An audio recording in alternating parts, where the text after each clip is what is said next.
informal, I guess you could say, this morning. Let's see, I was going to say we wanted to share our testimony, but that may actually take it a little too far. We were willing to share our testimony this morning. We wanted to just kind of share our journey, our lives, and our marriage, and I feel like the Lord has been doing a lot of good things in our lives, especially in this last year, and really concentrated in the last 8 weeks our lives, and so we wanted to kind of just share this morning some of that. So this is out of our comfort zone. I don't know if we've ever done this. I've spoken in front, in church, but it's a little different to prepare a message, some kind of inspiration that I feel like the Lord has given me and share that with somebody else. That's a little different to me than trying to be like, bare my heart before everybody as far as this was me, this is who I am. So anyway, so bear with us if we can just shake it and look at the notes. We did take some notes, and so keep it surface level. I'll start with this. My name, I'm Steve Petersheim. For anybody that didn't know. I was born in Minnesota, Strawberry Lakes, Minnesota, and raised in Pennsylvania. So when I was about 4 years old, my family moved from Minnesota to Pennsylvania, and I don't really remember anything of Minnesota except for seeing pictures, family photo albums. But so raised in Pennsylvania. I got 3 siblings. My parents' occupation growing up, I was homeschooled, and growing up, mom and dad, I guess you would call them entrepreneurs.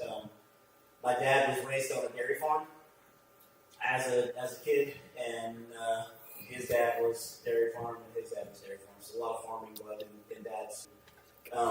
My mom was raised just all over the place. I think if I remember correctly, they never actually started and completed a school year in the same school district all of her growing up. They moved around a lot. So her dad was horse and buggy Amish in Pennsylvania, and his dad actually joined the Amish because he fell in love with this lady that was Amish, so he joined the Amish church so they could get married.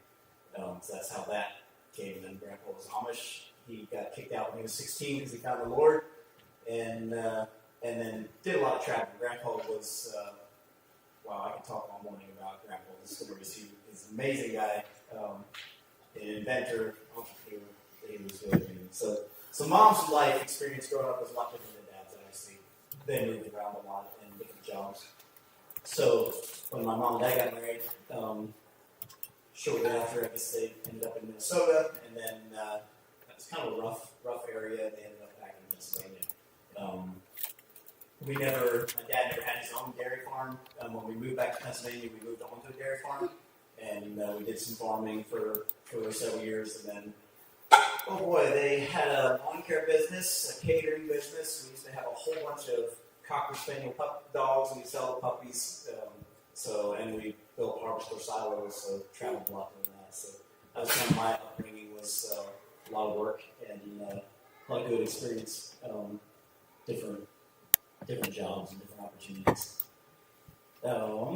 Church history, so I was raised in a Christian home. Mom and dad both loved the Lord, and obviously that doesn't mean a perfect home. I think everybody that's even us, I would hope that my kids would say that they were raised in a Christian home, but I know firsthand that doesn't mean that they had everything just handed to them and we did everything right, because we've made our mistakes.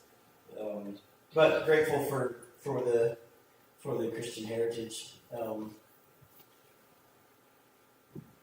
So emotional development. Mom and dad, like I said, I learned a lot. Good work ethic. Dad was and is one of the hardest working guys that I know. He's incredible. He can do whatever he sets his mind to do. He figures out a way to get it done. So I learned a lot of those. That was really valuable skills that I could learn from Dad and Mom as well. The two of them were an amazing team when it came to accomplishing projects and things like that. I don't remember learning a lot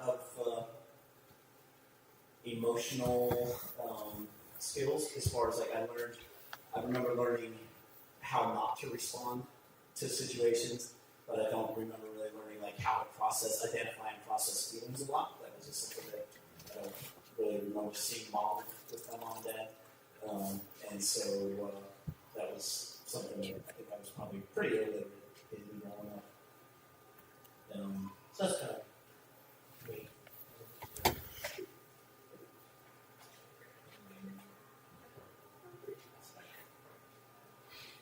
So for those of you who don't know, I'm Erin. I was born in Ephrata, Pennsylvania, Lancaster County, Amish country. I have an older brother. He's about almost 2.5 years older than me. My mom was an RN. My dad was a cabinet maker.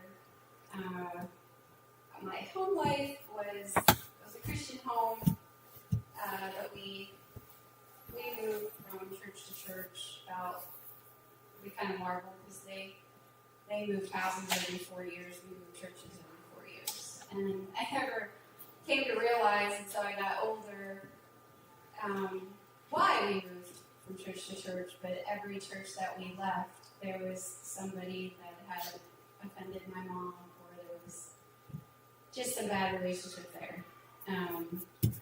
So I never really got connected with any church friends.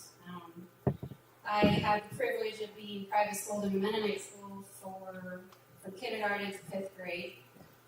And then the only private schools in the area were Mennonite schools, and my mom and dad had come out of the Mennonites, and they did not want to go back in any bondage as far as how to dress or no TV, and so we would have to get rid of TV and all that.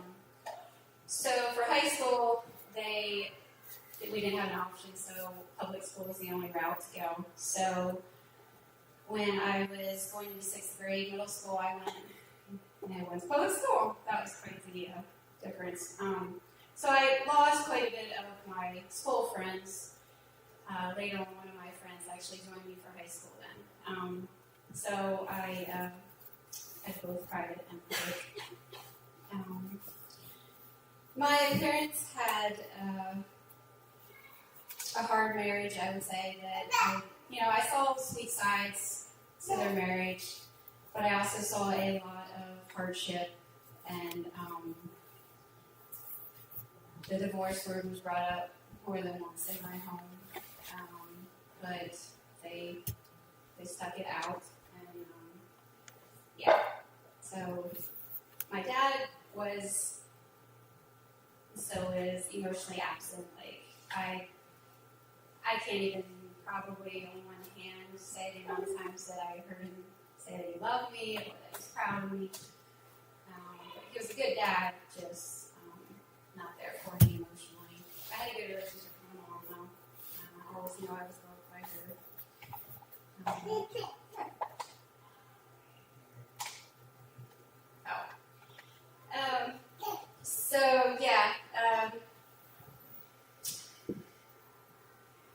I was 13. It was April of, we don't have to go ahead and do that. Try to figure out how old I am.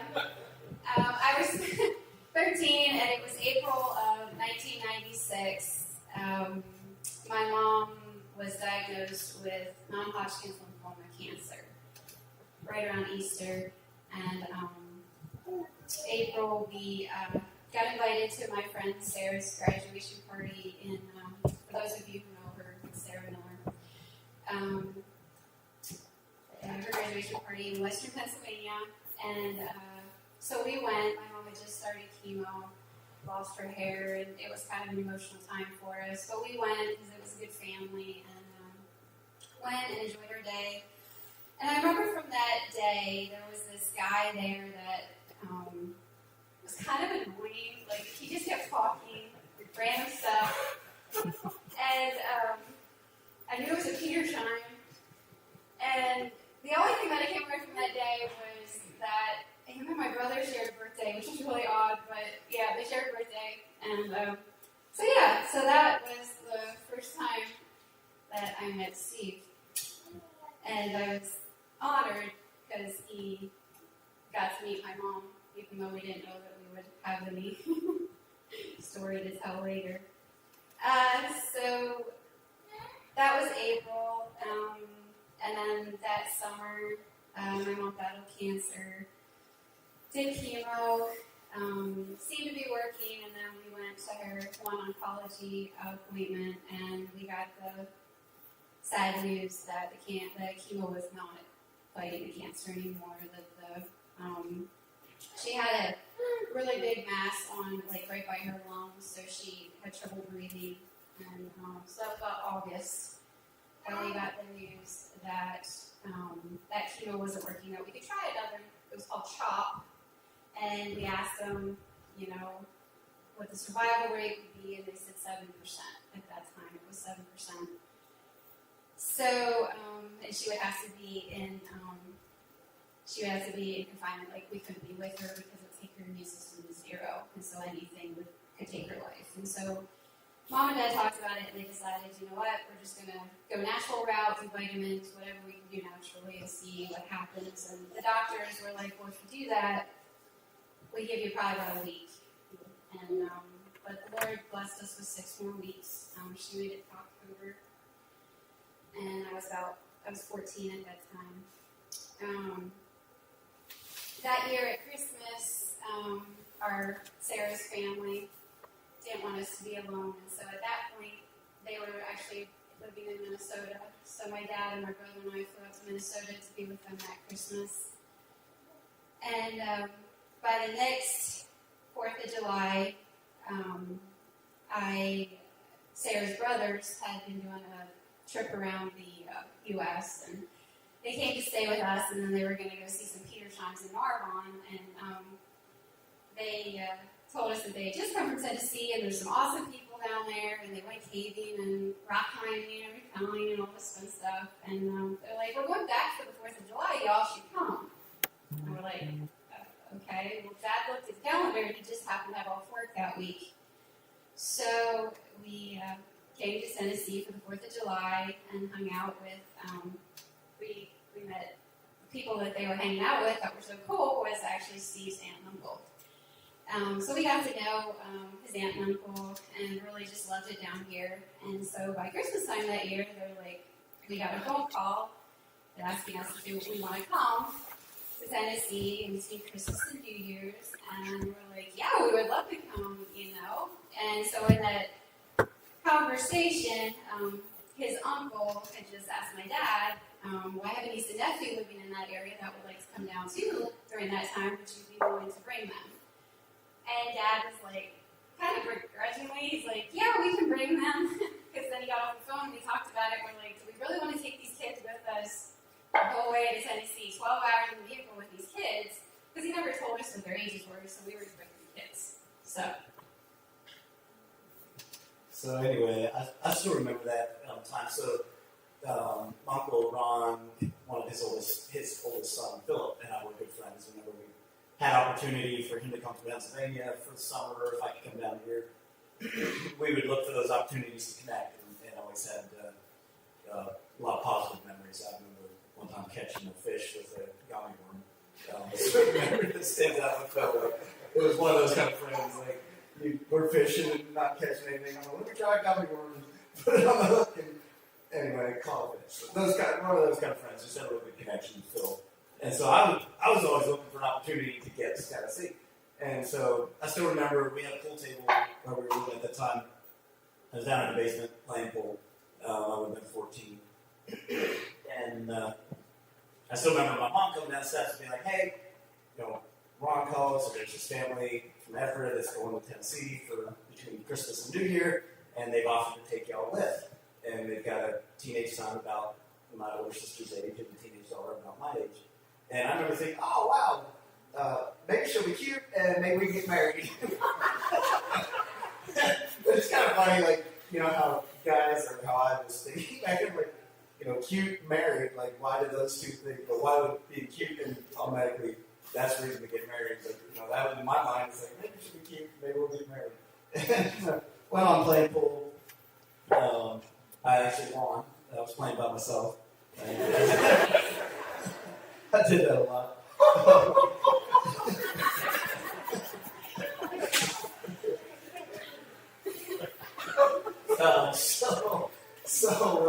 Then a few weeks later, found ourselves, my dad dropped my sister and I off. I just remember dropping us off at their house, and we were ready to go to Tennessee with his family. And we're kind of standing in a stranger's house waiting. It's kind of awkward moment. And I remember Erin comes bounding down the steps and around the corner, and I was just like, wow. It's just all like, okay, this is working out. And I was just kind of blown off my feet. That would be the first time that I remember meeting Erin. I know, I have a memory of that time in Western Pennsylvania when, hearing about their family. I remember meeting her family, but I don't, specifically remember meeting Erin that time, but I certainly do, enough for that morning at 4 o'clock in the morning. Yeah, so I came down the stairs around the steps, came to our entryway, and I was like, first I was shocked because I was just with little kids, and here's, he was tall, for his age, and so I was like, oh wow, he's cute, and I was like kind of nervous. So I'm like, you want a donut? You guys, they have donuts. It's like 4 o'clock in the morning. Like, you want a donut? I'm like, no, we're good, And so then I went out to the garage, and I was putting my bag in the van to come down, and this is the first time, I wasn't raised in a home where you listen to the voice of the Lord, and this was the first time that I was like, what? Who said that? It was so clear that I feel like the Lord spoke to me and said, that is the man you were going to marry. And I was like, what? Where did that come from? It's like, okay, so anyway, so I went back in the house, and then they left their bag of food in their van, and so they didn't have any food to eat on the way down, and we're like, do you guys want food? Do you want, this was complete night and day from the guy that talked so much nonstop, because then, I realized later that this was the same guy. I mean, it was a very quiet trip. The quietest trip to Tennessee that we've ever had. So during that trip, he was the first guy that ever tried to get my attention. We'd be playing scum, and we'd be next to each other, and I'd be getting elbowed, and whatever, just he'd do his eyebrows and all sorts of stuff. And I'm like, what's up with this guy, So he definitely got my attention that trip.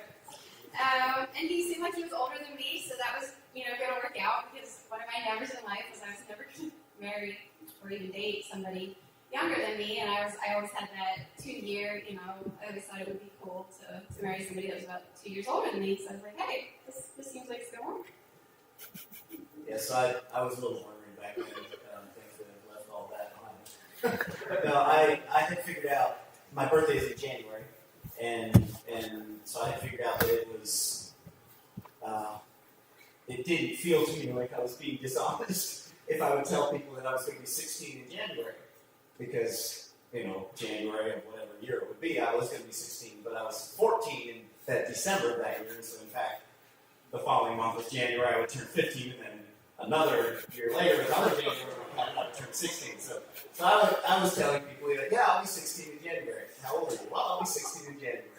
And I didn't recognize the dishonesty at the time. And so she kept hearing me tell people I would be 16 in January, so she thought, hey, he's older than me. This is going to work out great. She thought I was 15. But it must have worked. At least I got through that first impression stage. And that kind of sailed me through. I wouldn't recommend that, guys. But it worked out. But in fact, I was 14. I just remember being captivated by her energetic personality. And if I'm honest, just incredible good looks. And she was just amazing and just a fun, loving personality, super sweet. And yeah, that was a good trip. Had a lot of good times just playing ping pong, playing stuff, as you mentioned. So at the time, there was the church group that was here. It was my uncle Ron had started a church in their home. And at the time, that group of people and the young people, there was a really vibrant youth group here that was just on fire for the Lord. They just were loving the Lord, and they wanted to serve Him. And that was, honestly, at the time, that wasn't me. I was just more of the attitude. I just remember having this mindset that, well, I'll just, turn 16, get my driver's license. I figured the world had some fun to offer, so I was just anticipating experiencing that, enjoying that, and then later in life, settling down and getting back to my Christian roots that would be better long term. That was just kind of my mindset. And so throughout the next, that was Christmas when we first came down, then we came down again. I think it was 4th of July. We made 7 trips. Her brother and her and my older sister and I would jump in the vehicle and come down there when we could for holidays and stuff. So there's different times we came. One of those trips, I don't remember specifically which time, that we're here just for a week or whatever it was, and the youth group at the time was like, well, let's go have a time of worship and a Bible study. And I'm like, and some of y'all have heard this story before. I'm like, let's just play some ping pong. Why would we waste our valuable time singing songs when we could be playing cards? That was sort of my mindset. But nonetheless, the majority wanted to have some Bible study, worship time, so I went along with them. And I'm kind of sitting there, they're singing, playing the piano, and I'm kind of sitting there just kind of waiting for this to get over with. And in that moment, I remember I had a vision of, I just remember seeing like a globe and this tiny little speck on it, and I seen this big finger come down and just squish it just like an ant, and just squish that little ant.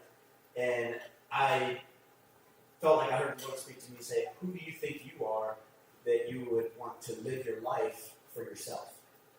And I just remember feeling, I guess you could say, the fear of the Lord, and all of a sudden this realization that maybe I'm not all that big and bad after all. The feeling that I remember really that impacted me was that it would take no effort at all on the Lord's part to extinguish my life.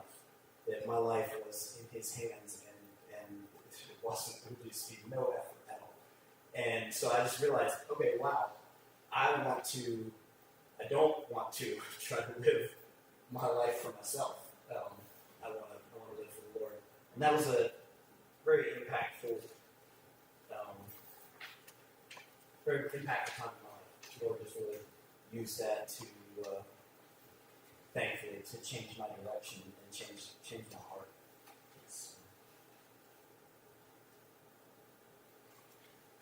So yeah, those were some good trips after that first initial trip. Wasn't ever quiet again. Yeah. So let's see. I'll just start with, I guess when I was 16. The spring that I was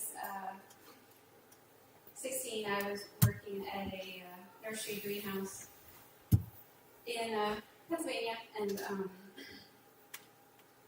my brother worked there as well, and there was another guy that worked there, and he started showing some interest in me.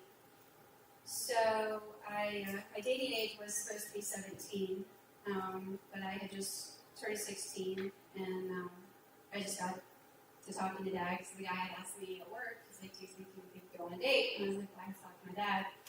So I talked to my dad, and he said, yeah, you can group date. I mean, what's group date? The guy comes and picks you up. Anyway, I was like, okay, I can group date. And so we went on some dates, and we really liked each other, or so it seemed. And I just realized that because of not having that emotional stability from my dad, I was kind of looking at it, guys as that. And so I got into this relationship when I was 16. And he was my first kiss. And he was 18. He was 2 years older than me. But his family was more Mennonite than myself. And so as time went on, we just realized, my brother kept saying, he's like, I don't think he's the right guy for you, and because my dad not playing that role in my life, my brother actually was more like my dad. He told me how to wear my hair, what to dress, what to wear, what not to wear, that type of stuff. So then when he came along to who to date and not to date, it was, yeah. So this guy's name was Bob, and we decided to mutually break up because his family wanted him to marry somebody more Mennonite, and my brother wanted me to. So it was a very tearful breaking up, but we did it. And that was through the summer, and in August, it was right about August, my brother was actually down here for almost that whole summer, and he heard that I broke up with Bob and knew it was an emotional time. He's like, well, why don't you come down here? And I was like, well, how am I going to get there? He's like, well, I'll drive home and get you and bring you down. So my brother did. He came from Tennessee, drove to Pennsylvania, picked me up, and we came back down here. And I could help him drive, and so I felt pretty big, by that time that I could drive, because I had my license, and then I ran the vehicle out of gas, and he was not very impressed, especially because he happened to be fasting that day, so he had to jog. Anyway, that was before cell phones or anything, so that August while I was down here, I got to talking to Steve's aunt, and she was a homeschooling mom, and she knew my life at home was kind of hard because, I was the one that was cooking and cleaning and doing the laundry and had homework, and I was working a part-time job to try to escape the house life, so. And my brother needed help with school. It wasn't that he was dumb. He took all these AP courses for some reason because he was going to go to college and be a meteorologist.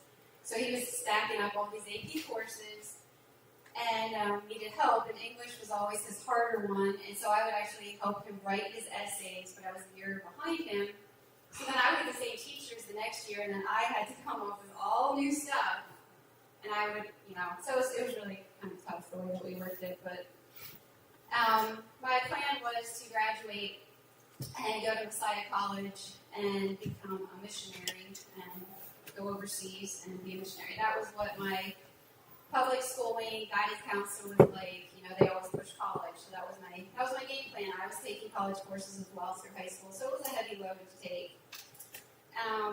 So when I was down here that August, and Jean was like, we got to talking about my credits, and she's like, you stacked up so many credits. All you're lacking is like 1.5 credits, and I was going into my junior year, and she's like, if you want to, come down here, I'll homeschool you, you can get that knocked out, you graduate a whole year early, and hit the mission field. And I was like, okay, I don't know that Dad will ever go for it, but we can try. And so I went home and I said, Dad, this is what Jean said that she would be willing to do.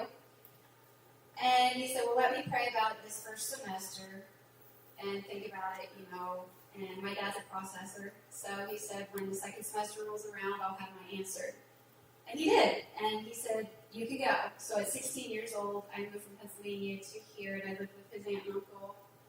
And it was good. I learned how to homeschool, and so I had private, public, and I got to homeschool. So I got all three factors. When I was down here, then I have to think about it. Ron's cousin, Ross, right? Ross is your cousin. Okay, Viola and Ron are brother and sister. So for those of you who don't know, Viola is family as well. Anyway, so Ron's cousin was a lot younger than him, and he moved in with Grandma and Grandpa, which would be Steve's grandparents, which would have been his aunt and uncle.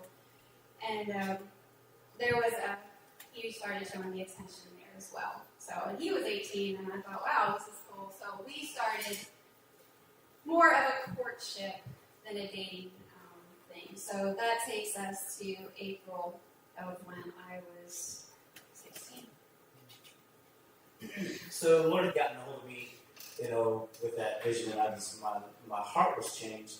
But then I would go back home, same group of friends, same, lifestyle that wasn't bad, but I would find myself just kind of slipping a few cogs,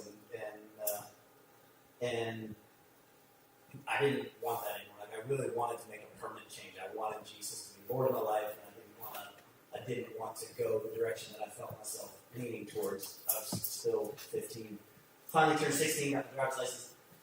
My older sister and I, Jenny, was kind of along with me on that. She was loving it down here, and must have been the Lord, because Mom and Dad were running businesses, catering business, long-term business, and two of their kids, come walking up to him and we're like, "Hey, Mom, Dad, I think we should move to Tennessee."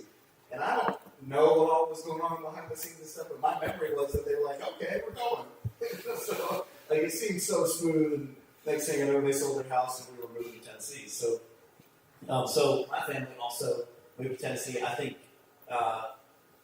certainly because we had kept friendship, and I think there was Erin was probably I would think, if I was completely honest, it wasn't all just spiritual. Wanting to serve the Lord was the biggest part, but I also wanted to. There was this other guy trying to move in, Ross. And we can't leave that alone too much. I need to get down here. we need to, yeah. He wasn't going to press the Bob either, and he knew who Bob was. Yeah. That's funny how that those kind of things can seem so significant, when you're young and processing, especially not knowing how to recognize feelings and process them. I realized there was some rejection and defective buttons that I had allowed to be pushed for many years just with the name Bob. It's kind of funny.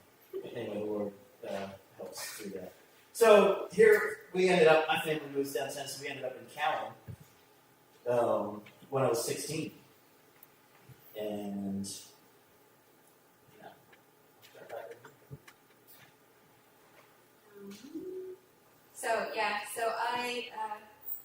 I'm here, and Rosa and Kate actually know Ross, because Ross actually worked at Country Barnes while he was here. So Ross and I were kind of in this relationship, and so I actually hung out at Country Barnes while he was working, so Rose remembers me from those days. So that was April, and one day, just sitting at Grandma and Grandpa's hanging out with Ross in their living room, and in walks him, and he just comes in the front door and falls over, and he's like, "We made it!" And him and his sister drove from Pennsylvania the day after. Yeah, I forgot when this show. So how we ended up, actually, that was how we got here. How I physically got here was, for whatever reason, I love Volkswagen Beetles. So my first car, in 2016, was a 1972 VW Beetle, and no cell phones or anything like that. And I got my driver's license one day, and the next day, my older sister and I are in my VW Beetle heading to Tennessee from Pennsylvania, and many, many problems. The battery was dead, so we had to push start it every time we stopped for gas. But then about halfway here, we're going up a hill, and we start slowing down, and my throttle's to the floor. The throttle cable broke, and so we're parked in Virginia, with it shut off. I'm like, what are you going to do? Well, you do the obvious thing, you just give yourself cruise control. So I took the throttle and pulled it about 3/4 of the way open, and just took a wire and held it there. And so then it's just, I had to get a jump start, and then on the road, I had no throttle. I just threw it in gear, grabbed through the gears until I got to fourth, which is the high gear of Beetle. And then it was just like cruise control. We're flying down the road. But then we hit a traffic jam. And our first thing, I guess, we needed gas, and you can't stop, you can't slow down. The throttle is wide open. And if I shut it off, I can't start it again without a jump. And so I needed gas, so I just remember coming about 60 mile an hour down this on-ramp, and thankfully there was nobody there. I flew through a stop sign and shut it off as I coasted up to a gas pump, and I thought it'd be good to check in with Mom, so I got, a payphone and called Mom. Didn't bother telling her, just said, "Yeah, we're doing Denver and Virginia, flying up through." Anyway, that was a nerve-wracking trip, to say the least. It was raining, we hit traffic in Chattanooga, we had to stop and wire the throttle just a little bit open. It was stop and go traffic, so I jumped, and then I'm going about 10 mile an hour, and I'm holding my brakes, one of the guys, and then they would just go, thankfully, because if I had to shut it off, we're down on the road. And they would just go there, and a big space between me and the next car, and of course, people cutting in front of me. Thankfully, we got through, wired it back, and we got here. So that was when we finally arrived, I literally did just, it's like, wham! Crashed on the floor. So then he was back on the scene, and in all his splendor. So at that time, I was still living with Ron and Jean, and the Lord used them in a positive way in my life. They had 6 kids, so I was part of a big family, and that was the first time. that I had to share anything because Seth always had his stuff. I always had my stuff. I never had to share anything. If I put something in the fridge, it was there the next time I went. When I did that here, it was gone. But it was great. There was a lot of late night talks with Ron and Jean. They helped me learn how to open up my heart. That was one thing that we didn't have growing up. I didn't know how to share my feelings because I never was in a family that was like, hey, what are you feeling? You know, what's up today? So through all of that, then he's now living down here. And at that point, my brother had moved down in February and actually had an apartment of his own. He was 3 months shy of graduating. His teachers all thought he was crazy, but he actually ended up homeschooling with Jean and graduated through homeschool as well. Then Ross, the one day, Ross and I got into this heated argument. And it's like, what's going on? You know, and he's like, you love Steve. I know you love Steve. So why are you with me? He's like, I'm breaking up with you because you need to go to Steve. And I mean, I was 16. He's 15 at the time. No, you were 16. Yeah. We were both 16 because it was right around my birthday when I was turning 17 that he broke up with me. And so I was like, okay, I mean, what can I do? So he's like, get out of the car. So I got out of the car and he wheeled down the girl's driveway. He was angry and he soon then actually went back to Minnesota where he was from, and that was the last time I really heard from him. Yeah, so I never really remember learning how to communicate growing up. I had it on the road, so my house sometimes throw me out and lock the door. And I'm assuming that I wasn't just there like singing their praises and cleaning the house the way they do that. But I don't remember what I did. But I'm old enough now to know I must have been doing something. But in my mind, it was undeserved. There I was locked out of the house, and I remember just almost just breaking a window one time. I was so angry, and I just was going to get back in that house. And it's a lot of anger issues. My brother, growing up, I was really small and scrawny, and my brother was always just like, I mean, when he was 13, he looked like he was 18. He was just strong and big. And I remember one time being really angry at him, and I had to jump to reach him, but I jumped up in the air and punched him in the face. That kind of irrational thinking was just kind of standard for me. And, I hit the ground. I literally remember, so while jumping up, hitting him in the face, and then I landed on the ground, and I looked up at him and realized what I had done. Oh, man, it's one of those times when you're, like, trying to get out of the house, and the door wouldn't open fast enough. Anyway, I was afraid for my life. But, he was bigger and stronger than he was mean. Like, he was actually fairly kind-hearted, and I think he ended up, like, busting me in the back with a Cool Whip container of water or something like that. That was my punishment. He chased me down and did that. So anyway, that my life had flashed before my eyes in that moment, but thankfully it didn't come to that. But just that kind of anger and stubbornness and was kind of just there. And I remember being taught how not to react, like how to recognize when my temper's trying to get the better of me and how to not let it. But I don't remember being taught how to recognize those feelings of what made me get angry and what was that button that was pushed and how to care for those feelings. So I think what I ended up doing was just sort of learning to disconnect from my feelings, from the heart. It's like if I feel angry, I'm going to do something that I know I shouldn't. So I don't want to feel angry, so I'm just going to. I can't be angry. I'm going to put this wall up, and now I don't feel angry, but the anger is still there. And that kind of left me just kind of disconnected from what's going on in my heart. And so, as I reflect on building friendship and the attraction that I had with Erin, it was very unfortunate the way that all played out. The way that I handled all of that situation was not in a healthy way.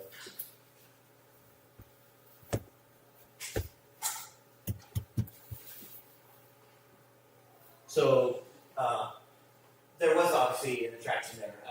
She always just kind of captivated me, and it's just But what to do with that and what those feelings were, I didn't. It's like that's hard stuff, and I didn't know how to deal with hard stuff. And I remember like my mom talking to me. She's like, "Hey, it's obvious that you have feelings for Erin because of the way that I'd be acting." And I remember, denying that. I'm like, "No, I have no feelings for Erin. There's nothing there." And why? I don't know. It's just other than just this disconnect from reality that I allowed. And I remember having a conversation with Erin one time. The two of us sat down and we're like, "Hey, we need to talk about this. Is there something here between us, or is there not?" And like that's kind of a fairly important topic. And when you're sitting with somebody of the opposite gender, wondering if there's any special feelings there. And I just remember all that I could get out is whatever or whatever. Like that was my phrase. Like, well, whatever or whatever. It's like that's not very conclusive when you're trying to talk hard stuff. So it made a challenge for those years, just trying to be able to open up my heart. So yeah, through my later teen years, I just wanted to feel special, and so I was attracted to the guys who noticed me and gave me attention. And then our relationship turned into such a roller coaster of emotions. We were just friends. Like at this moment in life, we had never talked about really dating. Like we met with his parents because they realized, there was some feelings there, and we actually had met with my dad, and our parents gave us the go ahead to date. And I was all excited going into the meeting with his parents because I was like, hey, we're finally going to move on with this relationship. And that was in that meeting was, they looked at him and they're like, so what are your feelings? Whatever, like date her or not. Like I came away from that meeting like, wow, okay. And his sister and his cousin and I were all going to have a girls' night, and we were actually watching Anna Green Gables that night, and I just wanted to shut it off. I'm like, this isn't how it goes, It's like, anyway. So what really caused the roller coaster was I was working at his mom and dad's store, which is actually the same location that we have our store in Cowan, and in fact, then they had it as a Sharp Shopper. And he was swinging there on his way home from work, and I would be in the back, grabbing something, and he's like, hey, I love you. And I was like, oh, thanks, But then in public, he would treat me like he didn't love me. And so it was this roller coaster of, well, do you or don't you? So it just went from bad to worse real quick. And I think I was dealing with another rejection issue. Sorry. Feeling defective, like I was not good enough, was very common for me. And fear of failure would often keep me from trying something. Like if I wasn't confident that I could do something, I would avoid that thing. And so I think all of those issues were kind of playing into making it harder for me just to open up my heart to a relationship and be vulnerable in that way. Not being aware and honest about my feelings. We had no structure in our relationship, and yet even in that place, I was still in some way looking for validation from Erin. Like I was kind of expecting her to. I was expecting to find validation from her, and so then if she would, what I would consider flirt with another guy, in a sense, she was a fun-loving personality, and there was no reason for her not to. We had no relationship structure.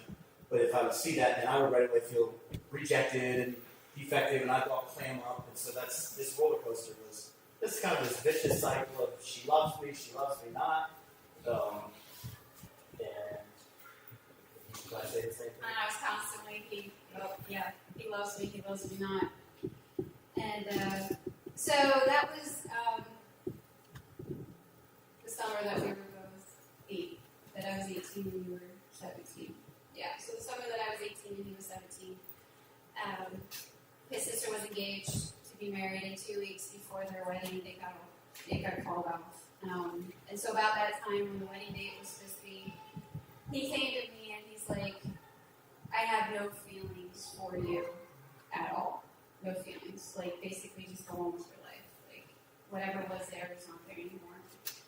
And it hit emotionally hard. And then on top of that, I ended up physically getting sick, and to the point where the doctor wanted to put me in the hospital. My tonsils were very close to touching, and I would have died. And he's like, we need to put you in the hospital like you are. And I was like, I don't want to be in the hospital. Is there anything you can do? So anyway, I got steroid shots, kept me out of the hospital, but I paid for that for the next 4 months. Physically, I was dealing with those steroid shots that they had given me. And during that course of the time, he did come back to me and was like, I don't know what I was feeling then, but he's like, I do care about you. And it was too much. I was ready to jump off that roller coaster. So I got out of here. I went to the Philippines through Mercy Ships with YWAM, and I was gone. I just left. So I was in the Philippines then. And I took the opportunity, went on the wheat harvest, went to Kansas, and drove a truck and combine. And we were best back before cell phones, and so it's hard to imagine that world. But like there wasn't a way to communicate unless we went to a payphone, and or if I would use my boss's computer, I could email her. So we did a little bit of long distance relationship that was probably actually more healthy for us to be able to connect through writing with less negative emotions involved. But we were really connected with that. I think I was 16. So I was able to come home from wheat harvest one weekend, and we had our first impromptu date. We just ended up at Sonic, the two of us. And there began to be just a deeper level of sweetness in our relationship, and I feel like some foundation was beginning to be laid as far as trust in feeling, for me feeling, hey, she really does care about me, and I think probably the reverse was true for her. I came home from wheat harvest in November, and that was then our first official date. I remember she told her dad to give me the third degree, and I showed up to take her out on our first official date. And Dad meets me at the door, or her dad meets me at the door. He's like asking me all these questions. I was like, "Where's this coming from?" And anyway, got through that, and that was kind of a tough date because my car, the defroster, wasn't working, so we had to take her car. And then, so we're in her car on the way to our first date, and then on the way back, it was a little too fast. I didn't have money, that's right, I left my wallet in my car. So we got to the restaurant, she had to pay. And I had a driver's license, so I must have a wallet, I didn't have money, which, yeah, it was a lot of fun. So she pays for the first date, we're in her car, on the way back. Just leaving Telehome, it's used to be 30 there, and I get pulled over for speeding. Well, I had a CDL in Kansas, and somehow transferring that to Tennessee, something was amiss, and when he ran my license, it showed that it was invalid. And so then the cop makes me get out of the car and ask, "Ma'am, you have your driver's license?" So she ended up driving me home in her car after paying for our first date. That was less than ideal. That was kind of our first official date, but had a lot of good times as we had a dating relationship, and that roller coaster still, emotionally unhealthy, but we began to connect, and then in May, it just hit me. I remember I was like, you know what? Why don't we get married? We can, I'm old enough to do this. So anyway, we got engaged in October. In October 26th, 2002, we got married. Much to the surprise of a lot of my siblings, they said, "Y'all are never going to make it." They watched us, try to work together, and said, "Y'all are not making it," but we did. Thank the Lord. So when we first got married, I've always heard that two shall become one, and that's kind of, they call it an enmeshed marriage model, and that's kind of what happened. The two of us became one, and I was the one. Whatever our decision-making process, I had to learn to open up my heart and let her in on the decision-making processes and stuff. So whatever I thought this is what we should do, that's what we ended up with, and she kind of was just along for that ride. Communication was tough between us. I was constantly trying to fix things in her life, and instead of just understanding her heart, she tried to share her heart with me at times, and instead of just actually hearing her heart and being able to be like, wow, that's legitimate. I'm sorry you feel that way or whatever. I would be in fix-it mode, and it's like, oh no, you shouldn't feel that way because that's not what really happened. And here, let me help. Let me help fix this. And, that was damaging.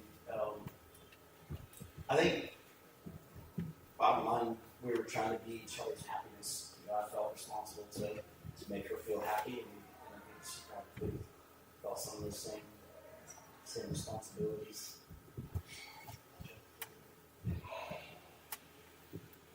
So when I was on the mercy ships, the Lord used that time to get all of my life. I was baptized in the Pacific Ocean, and I was also baptized in the Holy Spirit during that 5 months. So I did come home changed, but still, didn't have the communication like we should. Still had insecurities and emotional weakness going into the marriage. I was looking to see for my sense of security and significance that I didn't get as a child, and I was not looking to the Lord for that in my life. And so, of course, that was going to lead to any problems because He's human as well. So I'm just gonna highlight some of the joys and struggles. So over the next 22 years of married life, we experienced a house getting flooded. We lived with the in-laws.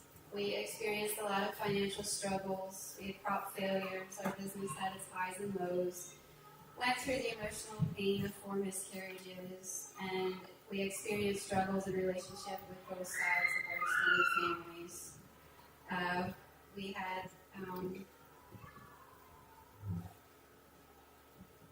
had some infidelity as well, and the Lord was faithful through all of that. He was our rock, and He got us through, and I'm grateful for the Lord in our life. We also got to experience the joys, and that was the birth of Emmanuel. And with him, we got to also experience the joy of Mary plus with them when he got married last year. So those of you who don't know our children, if you all just will wave as we mention you. So Emmanuel and Tabea. We had Ezekiel, and then we had Timothy, and we had Hope, and then we had Joy, and Ruth, and Lily, and Isaac is upstairs in Sunday school. So we had 8 wonderful children, and we got an added in-law, which is awesome. So thankful for her as well. But over all of those 22 years of all the joys and struggles, we still did not know how to communicate. So, I started to feel helpless. I literally found myself closing off my heart to Erin. Like it's one thing to close off your heart to somebody else around you, but not a wife. I found myself closing off my heart, putting up walls because it hurt. I wanted to try to help, and then I wouldn't help, and it wasn't helpful, and I felt like I wasn't good enough. I felt like I wasn't effective. And so I started to put up walls, even my heart, closed off my heart to Erin. Broken expectations, miscommunications became more and more common. It's interesting how almost without fail in marriages, I think you're all probably familiar with buttons. We all have our buttons, our weaknesses, and whatever is, when my button gets pushed, there's my reaction cycle, the way that I tend to react. If I start to feel defective, like I'm not good enough, I tend to withdraw and clam up is one of my reactions. Well, me clamming up and withdrawing pushes one of Erin's buttons defective or invalidated, make her feel invalidated, and then her reaction pushes one of my buttons. And you can literally get in this reactive cycle where she pushes my buttons, I react in a certain way, and my reaction pushes her buttons, so she reacts in a certain way, and her reaction pushes my buttons, and that it's like we talk about perpetual motion that the Lord uses positively. The enemy tries to use that negatively. So we kind of found ourselves in that reactive cycle. But it really, you can see it start with the very beginning stages of our relationship, carried through in our marriage. So during those times, we would find ourselves living together and yet kind of separate, like with 8 kids and business and life. Our lives didn't have to be so blended. But when we first got married, it's like the two of us became one. And then over time, it's like I kind of had my lane and she had her lane, and I could take care of my responsibilities, she could take care of her responsibilities.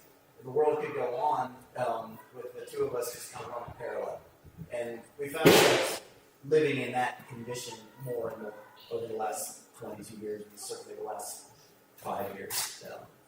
And that was a concern of both of us. In June of this year, John Miller, a friend of mine, had recommended a book to me called The Emotionally Healthy Leader by Petersheim, I believe. And that started me on a journey, started us on a journey, I guess you could call it an emotionally healthy journey. I just started to learn importance of allowing others to be part of my decision-making process. One of the big highlights that I've learned throughout the last 6 months is that the Lord speaks to me directly, but He can also speak to me directly through my life, and that I need to be listening and paying attention. How to understand properly process feelings is a journey that we're on, that I'm on specifically.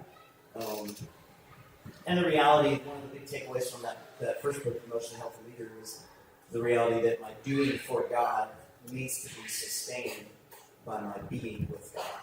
And I need to have the healthy internal to be able to sustain a healthy external.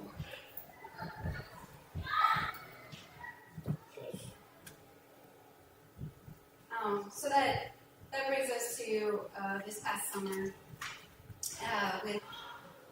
with one of the things that happened in the last 3 years was, we did go through a church split as well, and it was just, there was so many things that I was feeling, and then, of course, our relationship, and I was feeling overwhelmed, and I was like, we need to change, and then, like, back when I was single and I could just go to the Philippines, I knew I needed to stay and fight for the marriage, but I was like, I don't even know if I want to fight for this marriage, and I was like, but we need to at least try to save what we can.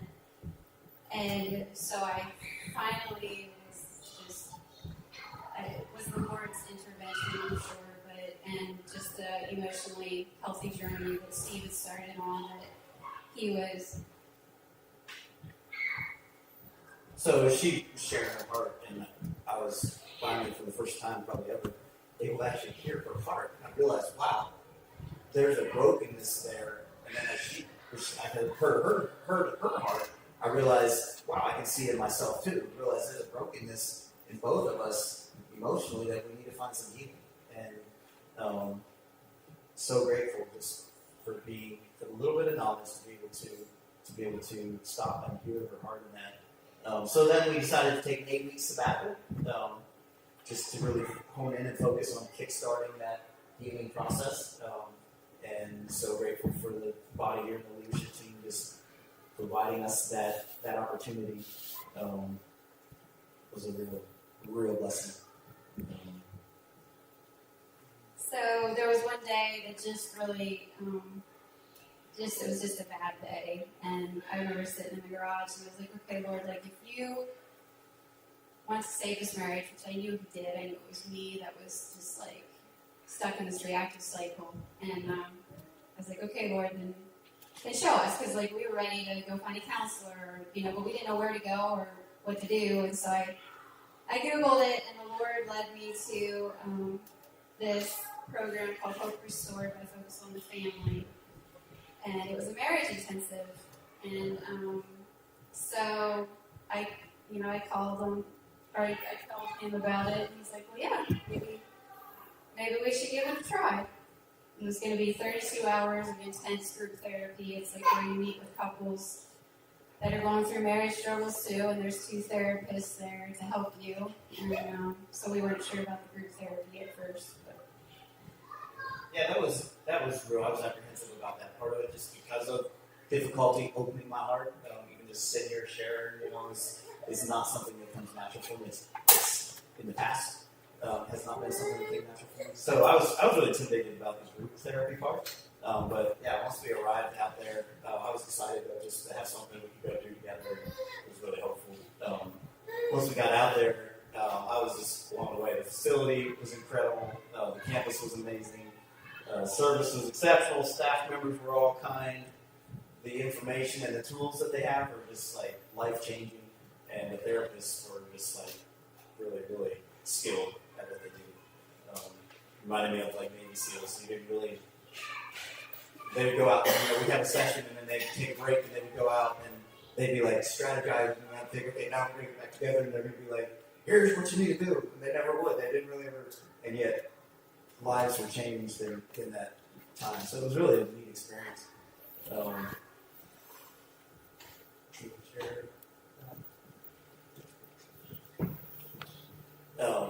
My greatest takeaway from the Hope Restored Marriage Intensive that has just really been helpful, even as we've learned to communicate, was just the reality that we're each responsible for our own hearts. That I'm responsible for what goes on inside of me. I'm not responsible for what's going on in Erin's heart. I'm not responsible for what's going on in anybody's heart. Just like salvation is a very personal experience. I can accept Jesus as my Lord and Savior, but I can't accept Him as hers. Even my wife, I can't. That's her heart. That's her jurisdiction. I don't have that jurisdiction to accept Him as her Savior. She can only do that. And issues of the heart, I'm just only responsible for what's in my heart. I'm not responsible for what's in hers. I am responsible for how I show up. And that the interactive space, our relationship, that I show up with safety and integrity, that I show up and that I treat her with respect and make sure that I'm studying her and learning about her, that I understand where her buttons are, and that I try not to make provision for that, and that I can see her heart and love her, accept her, appreciate her for who she is. But it's not my responsibility to fix anything. It's my responsibility to fix myself, and that's enough of a job. That was one of the biggest takeaways for me, was just that reality that I need to stay on my side of the fence in this situation and show up with love and safety and integrity, but not to fix anything. And as far as her heart, I need to work on my own. So many times when I get buttons pushed, I can feel like, you're reacting. I need to help you understand. You're reacting because you misunderstand the situation. If I stop and pause, I realize, wow, I'm actually reacting. So that was a big takeaway. And then the other big takeaway from that time was how to identify the different types of communication. Communication was something we really struggled with. And just learning there's different types of communication. Then there are 4 different purposes. And learning to identify, okay, we're having a conversation. Is this heart talk? Is this work talk? What are we trying to accomplish?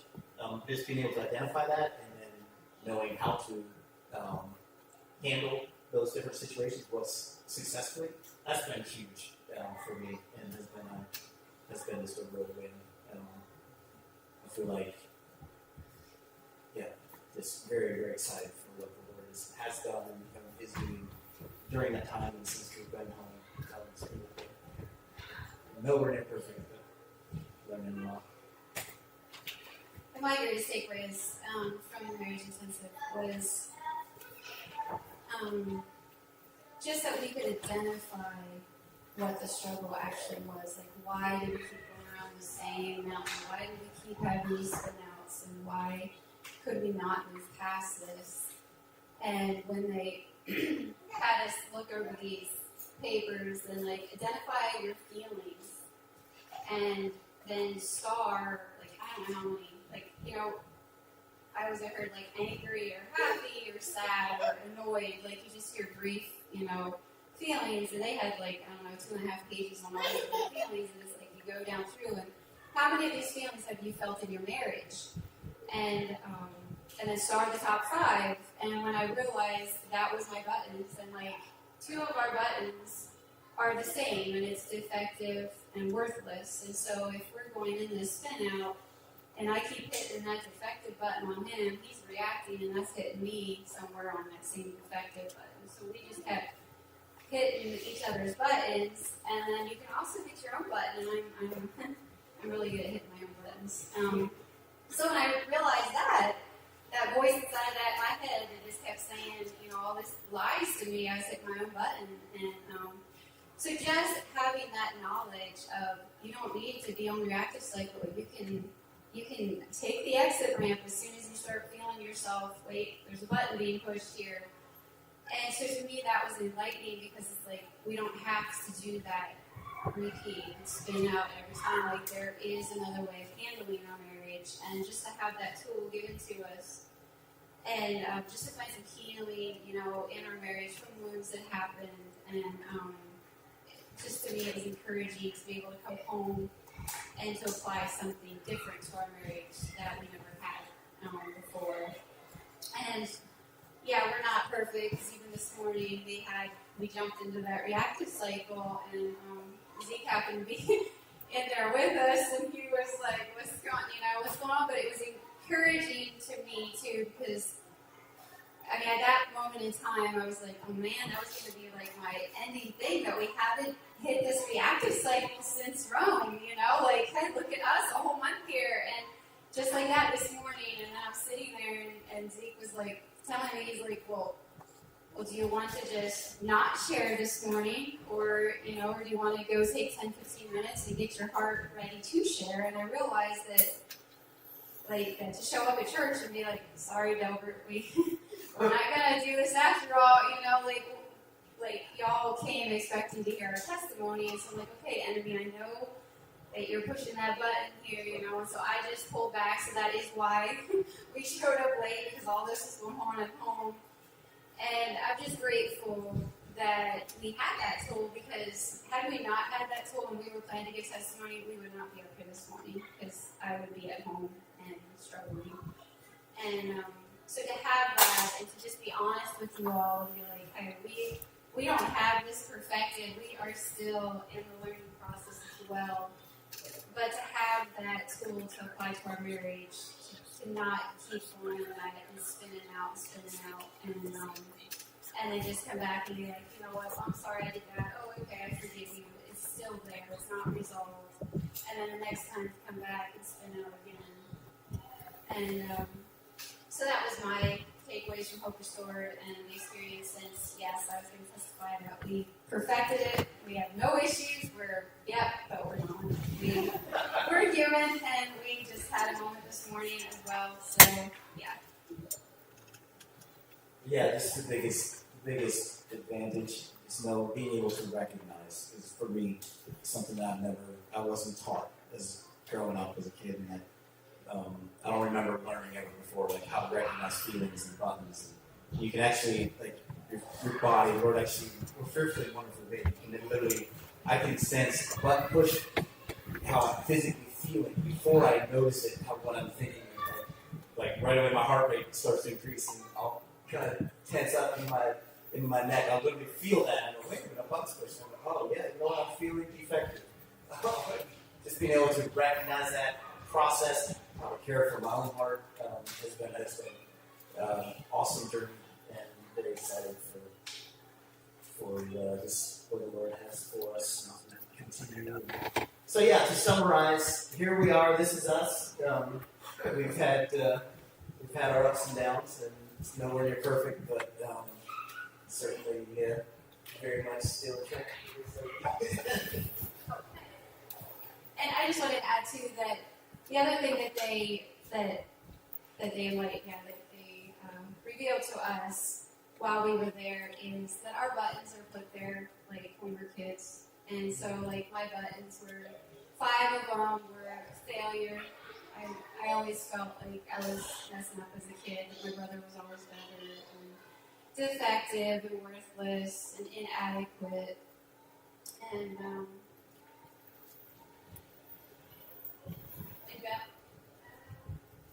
another one.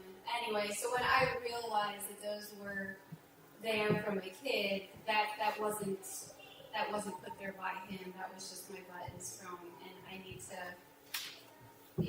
part of the journey that they teach you too is how to deal with that, and like get together with the Lord and find that healing with the Lord, and do the opposite. It's like I am not a failure in God's eyes. Truth is I'm not a failure. I'm not defective. That's the enemy putting it there.